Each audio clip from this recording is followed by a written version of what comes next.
Hey YouTube, I wanted to share with you this video about the JL Audio Fathom, just to show people kind of what's inside the box, a little bit about the speakers. They're freaking crazy.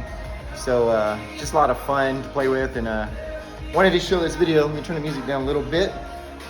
So basically, this is the JL Audio Fathom version 1. A lot of you probably own one and have always been curious about what is inside of this box. So I'm going to show you, and yeah, let's take a look in here. It's a big old toroid transformer there, so that's a lot of weight there on the amplifier. But these are your speaker cables. You've got the white is positive, blue is negative, and this speaker is a DVC, dual voice coil. So I'll show you how to hook that up here in a second. But look at all that bracing in there. You've got, that's the back where the amp is. You got 1, 2 internal braces, and then the front baffle there. And so yeah, that's just phenomenal. And these speakers produce so much bass, and the box is not very big, I'll be honest. I've always been a true believer that bigger is better when you get into subwoofers, because you gotta have that giant box to hit that resonant frequency that the subwoofer is really going to just play on. But these JL Audios kind of they go above and beyond. They've made me a believer. So this is a Fathom F113, and that's a Fathom F112 in the corner, and then I've got my other F113 over there. So the F113s are going to replace the 12. Basically, I'm gonna have 2 13s running in each side of the speakers. Anyways, so in order to get inside the box, I'm gonna talk about this woofer here in a second, by the way, but yeah, so in order to get in this box, you've obviously got a bunch of speaker screws. There's 12. And you've got the 4 front, what is that? Maybe a bezel, trim. I don't know what you'd call that, but that's what goes on the front, as you can see in the 12-inch version. It just cleans it up. Got a little nick on that one in the corner. It was like that from the previous owner, but anyways, such is life. So you've got the box. There's no foam in there. A lot of subwoofers, they put foam in it. And yeah, I've always put polyfill foam, I call it, whatever it is, poly pillow casing. I'll get an old pillow, shove some foam in there, help out with any of the echo. But yeah, they're not in the JL Audios.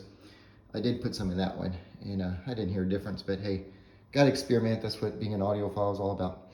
So basically, this guy here, which is pretty light, but it's got some good padding on the back. It's well made. No complaints about that. It's a really good piece. Likely been cut out of a CNC machine. And that's held on by these 4 pieces. A lot of times these are really hard to get off.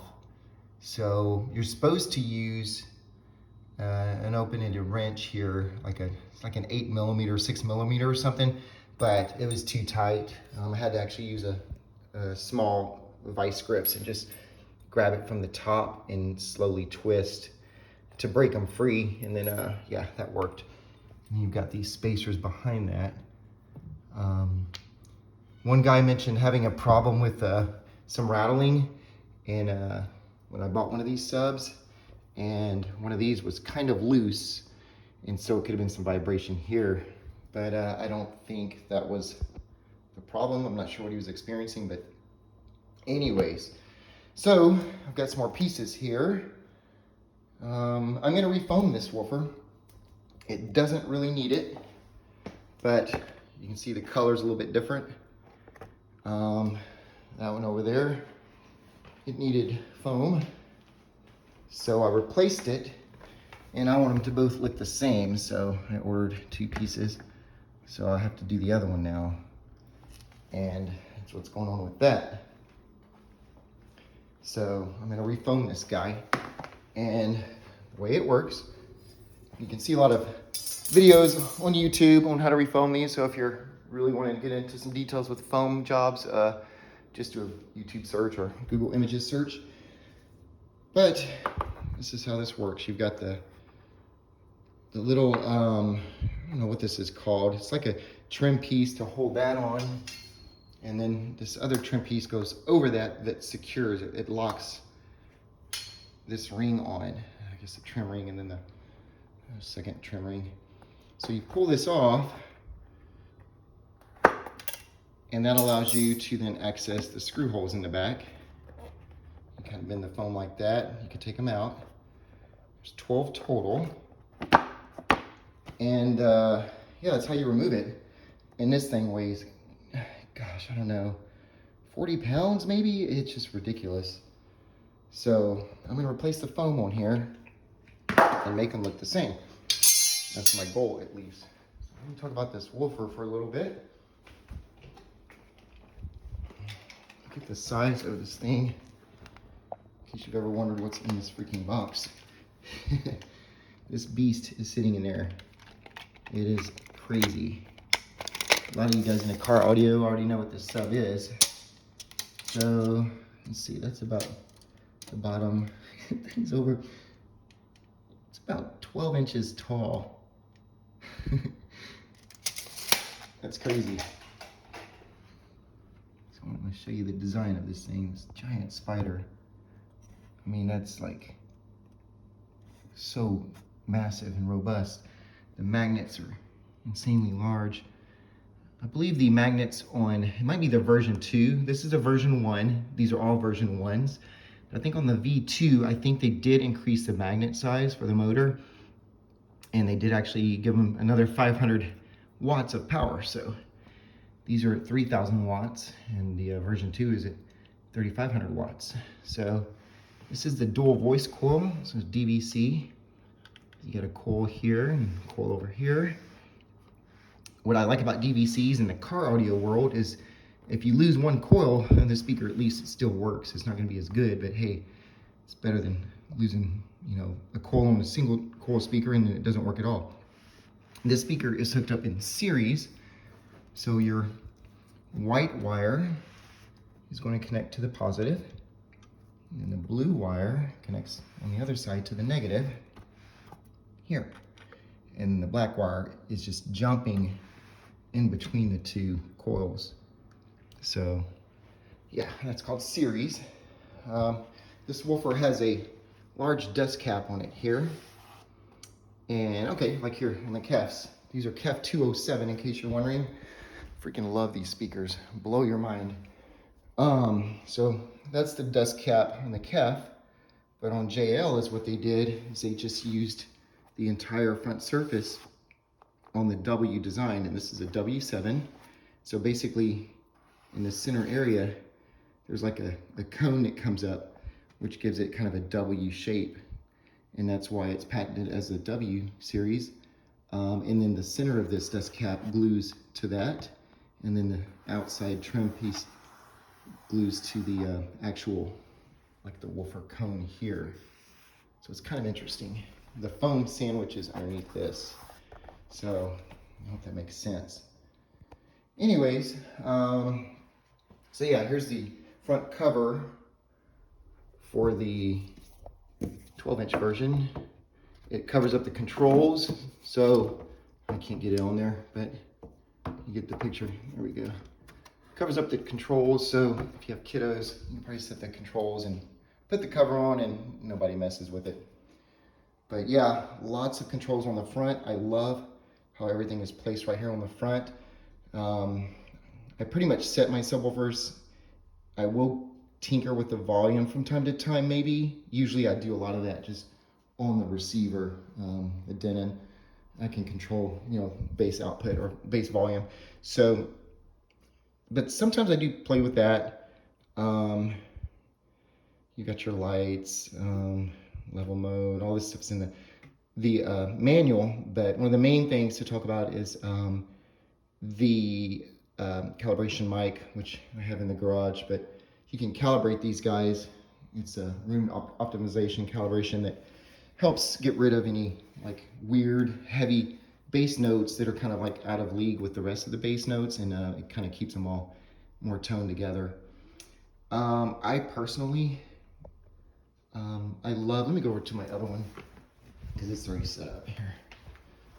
All right, you can see it lit up. This is about where I keep my settings. I like to have a little bit of some gain on that filter, but I keep everything pretty low. I listen to a lot of electronica, a lot of music with low bass. Listen to a little bit of rock, kind of metal type stuff, classic rock, but I don't listen to a lot of music with high bass notes. And there's no reason. My speakers, the Kevs, and even these Martin Logans, there's woofers, and these guys are pretty cool too. Check that out. Anyways, they'll hit, you know, all of these higher frequencies. I want this sub to hit super low bass, like anything below 20 hertz, 30, 35 hertz. Anything over that, it just kind of gets to be annoying bass. It's too high and just hurts my ears. So, yeah, Martin Logan's KEF reference 207 Energy bookshelves. I'm giving these away, and the Martin Logan's, and I'm giving away that JL Audio. If you're in Austin, Texas, and you want to send me a real estate referral, I'll give away audio. It's better than a $25 gift card from Home Depot, huh? Okay, Macintosh, fun amp. But yeah, these energies are cool. Check these out. Beautiful. Kefs are pretty massive with the a true five-way speaker. Okay, the amplifier on this JL Audio. This thing is still heavier than most subs that are out on the market. And the woofer's not even in it. So here we go. Okay. So one of the cool things, I don't think I talked about this yet. There's so much to say. I daisy chain the two subs together using the balance connector. So what you'll do is you'll run a main input into this terminal here, the RCA cable, and then you'll run the balance connector from here, if it's on your main, because you'll run it as your, oh gosh, I'm backwards.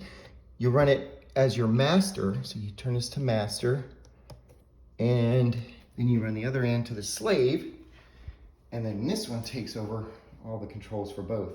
Super convenient, super fun, because you can kind of like turn the volume up on one and you have full control on both of the subs. So I really like that with JL Audio. I didn't really think I cared about that too much when I first had the 12, but I got a 13 and I started using the 12 to control the 13, and then I acquired another 13, so I'm in heaven right now. Most people know if you have one JL Fathom 13, it's unreal. I've got two and I'm stoked. So I can't wait to get them both going. It's already stupid with just the 12 and the 13. I mean, I don't need anything other than that 12, to be honest. This room's pretty large, but it's not the biggest room in the world. But yeah, it'll just destroy. Pictures shake, things vibrate. It's ugly, you know. I mean, not to me, but most of the world probably hates me. So yeah, there's the JL Audio Fathom F113, F112. The version 2s are out. They are a little more powerful. But I hope this helps to just kind of help you see what is inside of this thing. How does this speaker work? You know, what's in that box? Yeah, people are usually scared to dig into stuff, but I do it all the time. I just have a lot of experience. And so curiosity gets the best of me. That's usually what gets us audiophiles into audio to begin with. So I hope you enjoyed this video, and I hope you enjoy your Fathom if you have one. If you have a version 1, you might be at the point where the foam is going to start showing some age and it'll rot. In this piece here, I do have another video. The dust cover will start to maybe separate. You'll hear a little bit of some flapping, some popping noise. And that's kind of what's going on. And at that point, you know it's time to replace that foam. People have also mentioned about the caps going out on amplifiers. Caps go out on all amps. I mean, it's part of the laws of physics, I guess. It's just time, they dry out, and it's just, that's what happens. But these are still running pretty good from what I can tell. So anyhow, hope you enjoyed this video and have a good day. Bye.